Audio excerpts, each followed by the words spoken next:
ভোক্তার উদ্বৃত্তকে একটি গ্রাফ বা চিত্রের সাহায্যে যদি আমরা প্রকাশ করতে চাই তাহলে আমরা কি করতে পারি? শুরুতেই আমরা দাম এবং পরিমাণ, দাম ভার্সেস পরিমাণ এরকম একটা গ্রাফ আমাদের সামনে নেব।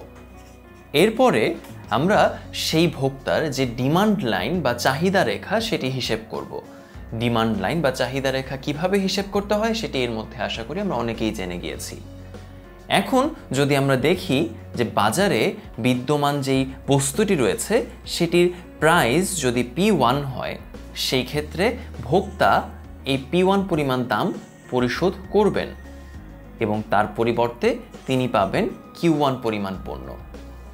যদি আমরা এখন দেখতে যাই যে তার উদ্বৃত্ত বা সারপ্লাস কত, সেটি আমাদেরকে বলে দিবে তার চাহিদা রেখা। খেয়াল করে দেখো, ভোক্তা তার দাম বা প্রাইস দিতে চেয়েছিলেন আরও বেশি, কারণ এই অংশে তার যে চাহিদা সেটি প্রকাশ পাচ্ছে। তার চাহিদায় তিনি যতটুকু দাম দিতে চেয়েছিলেন তার দাম, তিনি যে পণ্যটি কিনেছেন তার দাম তার অনেক কম, P1 পরিমাণ।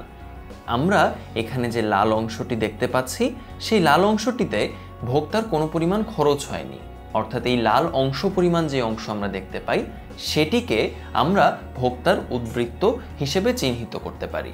এভাবেই চিত্রের মাধ্যমে আমরা ভোক্তার উদ্বৃত্ত বা কনজিউমার সারপ্লাস খুব সহজে হিসেব করে ফেলতে পারি।